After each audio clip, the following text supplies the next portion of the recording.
It is well known that the exhaust valve on the left runs the hottest part in the chamber. That being said, why is this intake valve the one that melted if the exhaust runs hotter?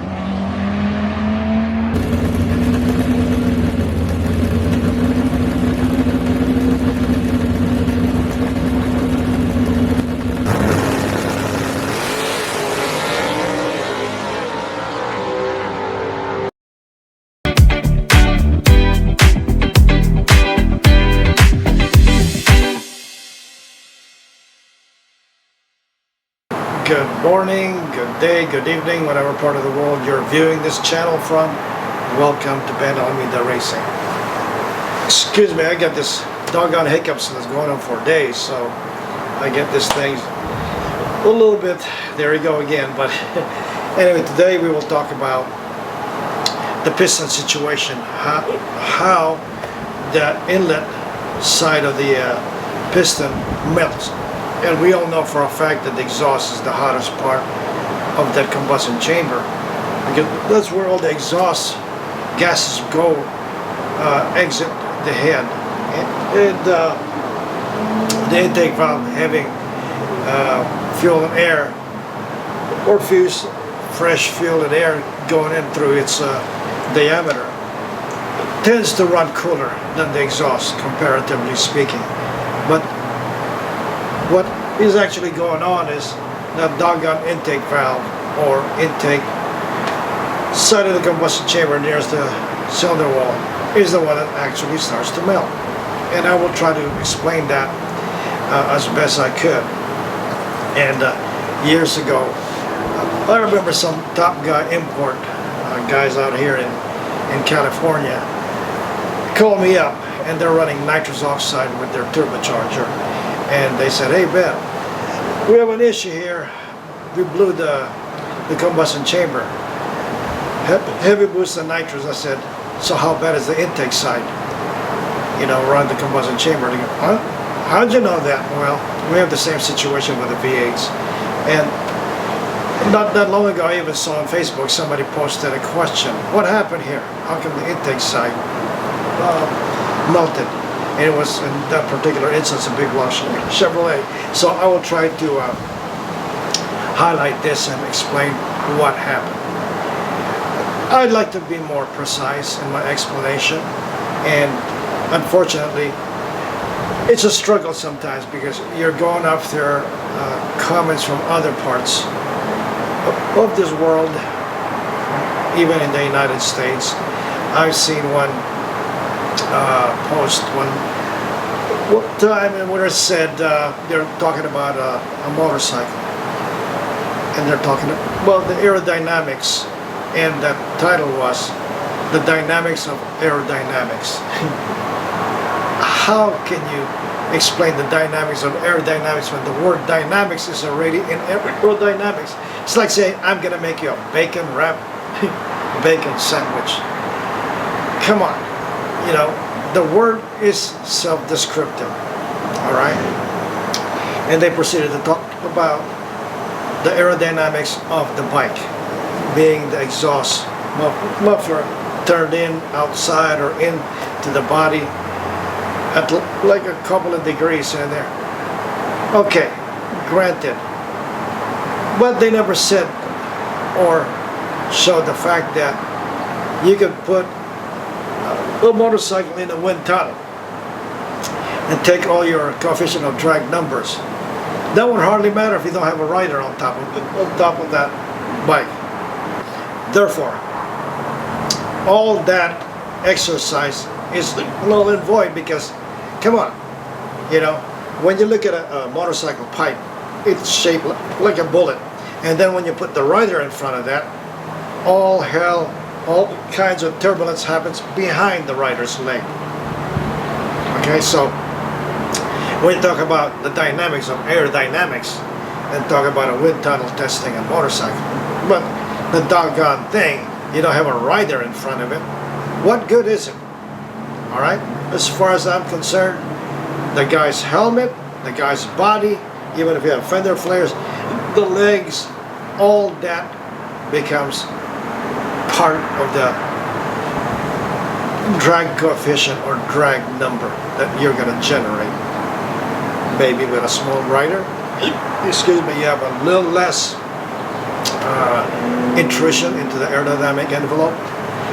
But most guys, especially in Europe, you know, I mean, except if you're Pee Wee Herman or someone like that, where he can really tuck into the bike and create an advantage. But if you got a guy that's 6 foot tall, 6'2", 6'4", riding a motorcycle, it's hard to basically ignore the rider's presence on a bike from an aerodynamic standpoint.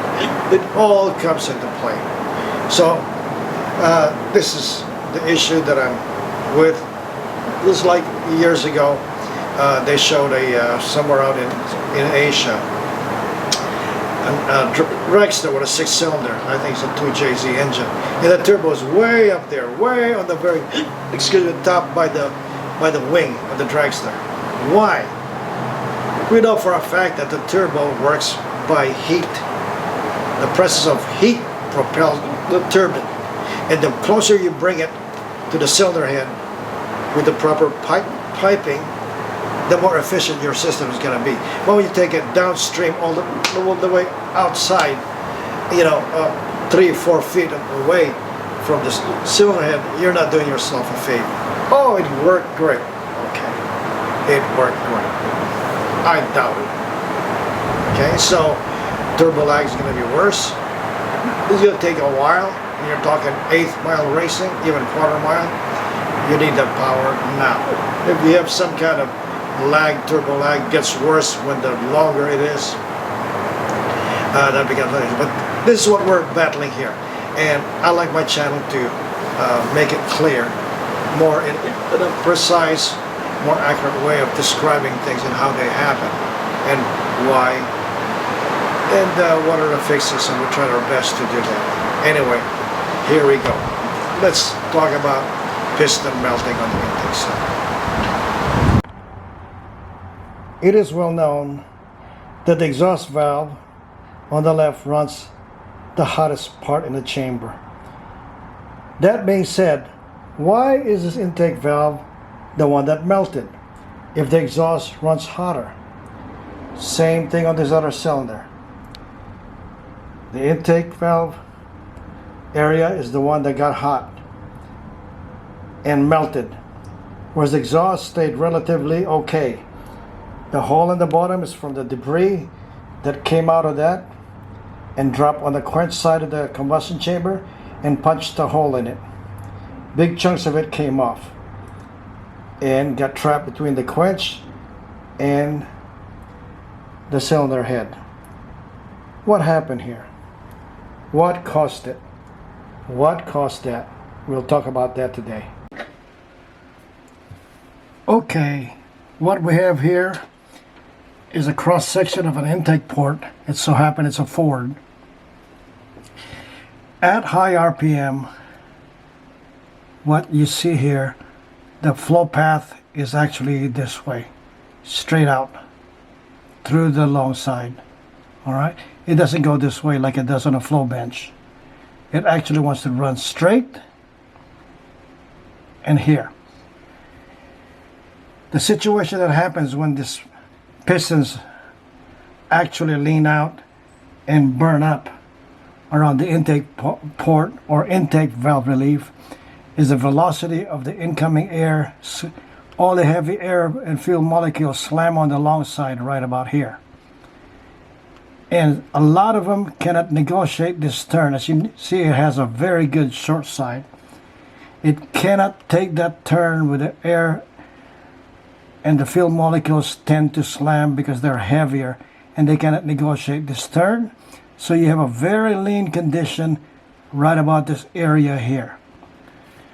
When that lean condition is there, then all hell breaks loose, especially with high nitrous settings, boost settings, high RPM.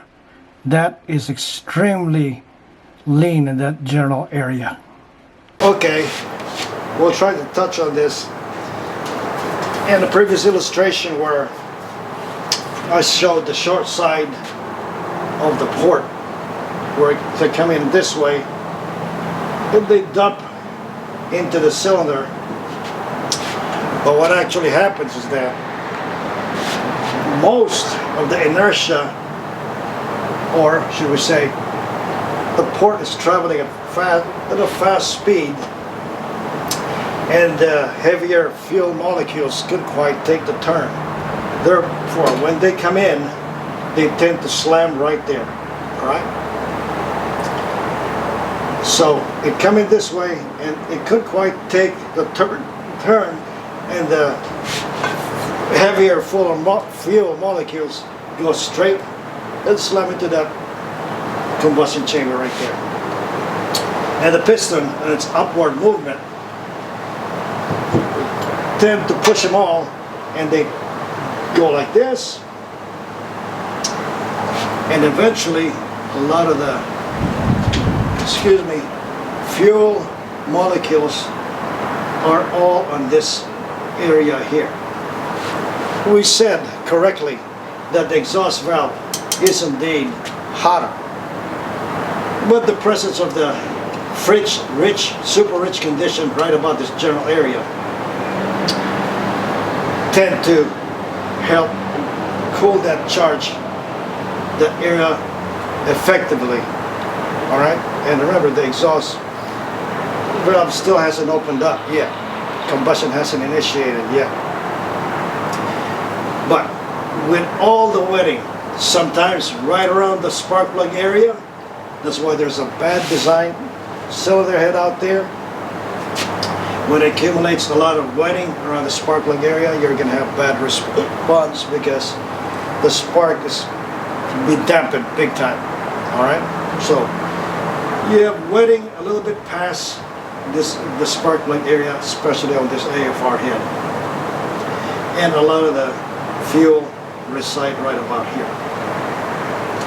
Therefore, this is very lean right about this area closest to the cylinder wall. And guess what happens? When you initiate combustion, you notice the spark plug is pointed towards the exhaust, because that's a predominant burn pattern. It goes this way, towards the exhaust. Excuse my hiccups, I just can't help it. Anyway, when it does that, while the frame front is expanding, it consumes the fuel and air here, even though it's slightly rich.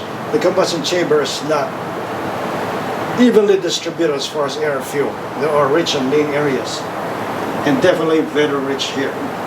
It will still burn, but it will burn cooler because it's richer and slower. How about here? It's lean.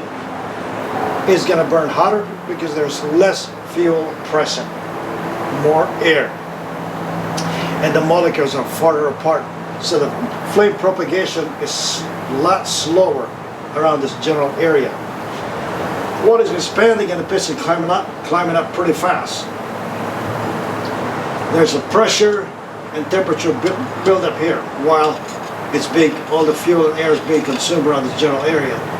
This sees a temperature and pressure spikes, and guess what happens? When it sees that, it auto ignites right about that area there. When it auto ignites, boom, you end up with this kind of piston. I'll bring it close up right now. You can see this piston with the obvious damage. This is a dual setup, standard inline and twisted wedge forward, and you can see where it lifted up and destroyed the piston. Well, you also got to take note that this doesn't have much of a ring thickness. Top ring, I think this is 150 thousandths from the top. a little thin considering they're running nitrous. If you had a little bit more, a lower ring placement over here, that would probably serve it better and made it last not as short as this thing. Alright, so sometimes that is an issue when the ring pack is too far up top. This is strictly an NA piston of a 306 that I did from years ago. And also this customer gave me, I'm not happy with this circumference, this dish piston here. I wanted more of a true flat top, okay, so that I can utilize my quench area much more effectively. This one did give me that issue, so it failed. And when it burns in the general area, that is when disaster hits. And also, on some old school cylinder, you don't have this type of combustion chamber, but you have more of a straight line. Some of the rich air and fuel or rich fuel areas tend to go right here. You'll see, you know, when you're driving the rain sometimes and you look at your windshield or your side window and you see it's clear, very little droplets, but on the very edge you see a lot of fuel or not, raindrops accumulating or water accumulating on the edges of your windshield or the side window right by your side mirror. You see a lot of water there forming, and it basically hanging around, not getting pulled by the airstream while you're driving at 60, 70, 80 miles an hour. You see that accumulation on the edge of your windshield, on your car, or on your door glass.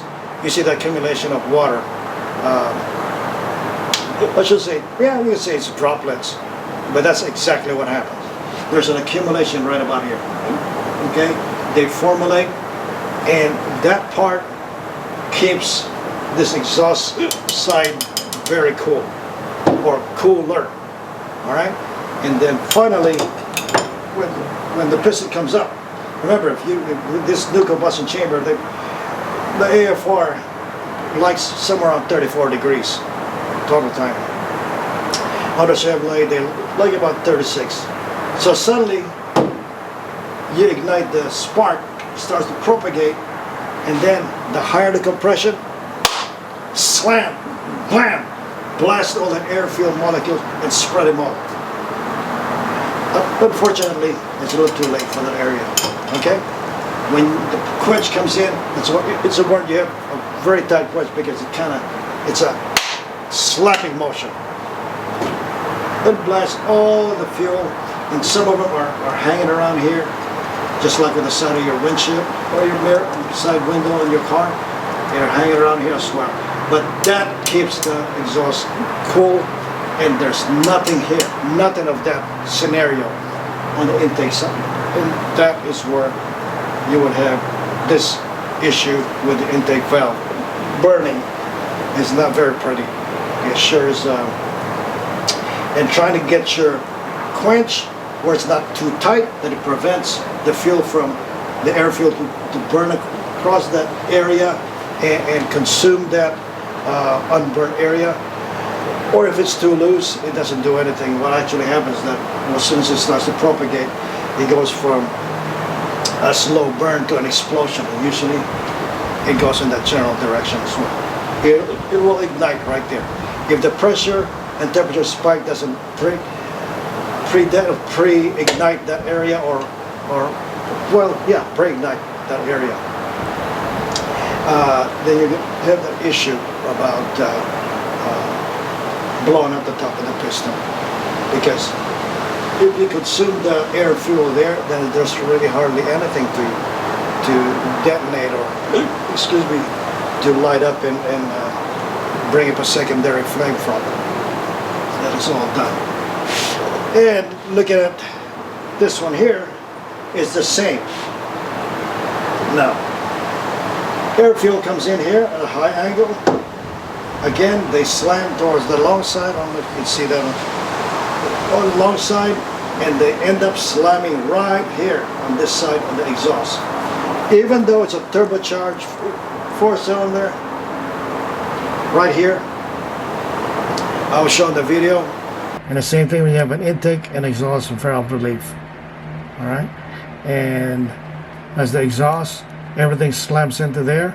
So even though the exhaust valve is hot, but all the accumulated richer mixture inside the combustion chamber is hanging around here. And the lean areas, just like on the V8, let me flip this around. The short side radius is just about there, and it can right in this general area on both, and it cannot negotiate the turn. Then the fuel slams over here, and melting starts to go right here, because this is where the secondaries light up from the pressure and temperature spike. And you wish that the flame front would complete it all the way there and consume all that air and fuel hanging around, even though it's lean. But given the chance that it's not, it'll auto ignite, and there's your secondaries. Where that is, it comes in and they all start to hang around there. The rich mixture and the lean mixture, just like that, happens right here. All right, even though it's a center spark, it also goes this way. It tends to light up so much slower in this general area because the fuel molecule, since it's leaner, there's more air than fuel. The molecules will lighten up a little farther. Instead of an arm's length, they're probably a foot away. So whatever. I'm just trying to explain in simple terms. The molecules are farther apart, so it takes a longer time to complete the burn across the combustion chamber space, and that is an issue with a 4-valve and any 4-valve. This side remains clear, even though it's turbocharged and turbo with nitrous, a lot of import guys are doing, or supercharged or whatever. Or the fact of the matter that it is there, all right. The rich mixture is there. That keeps the exhaust valve safe. But if you reverse the situation, that being hot, the capability of that to auto ignite is significantly higher. But that's not the case because most of the fuel molecules are rich on this side. Therefore, you're not going to burn this piston as quickly. But the same intake sequence there melts the piston, it melts the same thing here. All right, and also, let me just make something clear here. Just because you have a small 3.5 inch or 3-inch bore size, and you got away with this much compression, and you'll say, well, I should be able to get away with a bigger bore engine because it work on your 2.5, 3-inch bore size. It's not definitely going to work with a 4.5 big block Ford, Chevy, or whatever. Because remember, if this was a big block combustion chamber and a bigger piston, when it ignites, the flame front has a longer distance to get to the outer edges of the combustion chamber and consume those dormant gases that are getting ready to be ignited by, the flame front that's expanding. And the farther away it is from the source of the ignition, which is the spark plug, a bigger bore engine or cylinder is more susceptible to auto secondaries or auto ignition sources.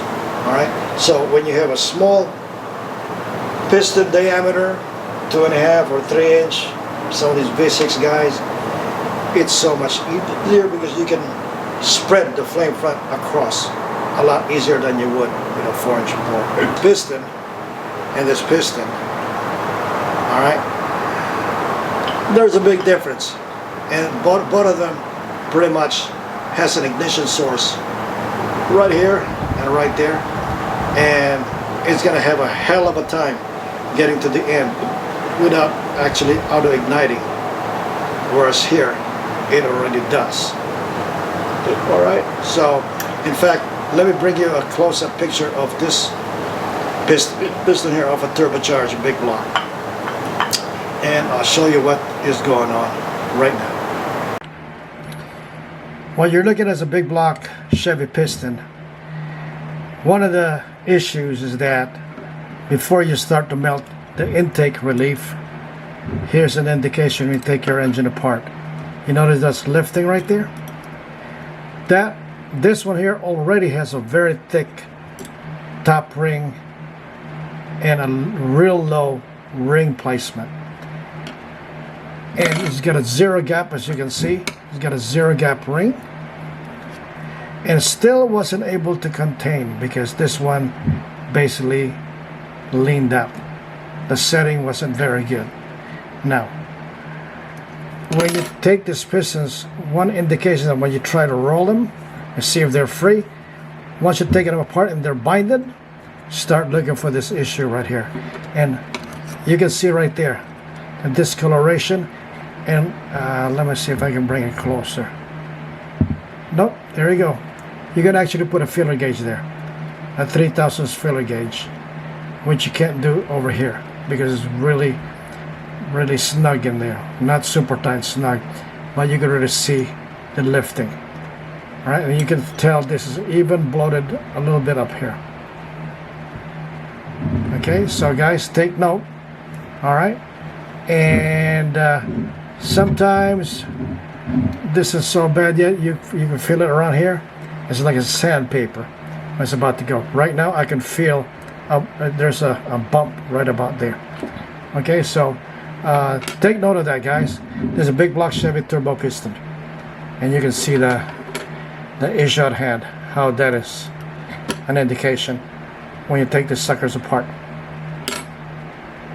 So this said, let me repeat. Bigger bore is more susceptible to secondaries than small diameters or small block. Definitely this turbocharged 6-cylinder piston, which is even smaller diameter wise, is even easier, especially with a centrally located spark plug on top of the piston. Definitely will help the flame spread across the piston diameter or whatever. And also, I had one guy call me up from overseas one day and he says, Ben, I don't put too much of a dome in my pistons. I happen to be a Honda. He goes, because I heard that the dome gets in the way of the flame front from expanding. I said, yes, that is a true statement, but in your scenario, since you're a centrally located spark plug, on top of the dome, you have the issue about, not like if you were coming from the side, going across the dome. Your centrally located spark plug has so much advantage, and a dome is not going to get in the way because you're really not from the top of the piston downwards. All right, so guys, put the dome. Don't be afraid that the dome is going to get in the way if you're a flame front on a overhead valve, import car, Coyote, whatever. You know, Coyote Fords, whatever. They will not get affected as much as you would. Only line canted valve where the spark plug emanates from the corner. You know, the header side of the combustion chamber, that will have issues with dome unless you put the spark plug location very high up on the combustion chamber like it is here on the AFR. Before, old school spark plugs were right here on the very bottom. That's a no-no. And anyway, I hope this is clear. Excuse my hiccup. Doggone it, I just can't get over this thing. All right?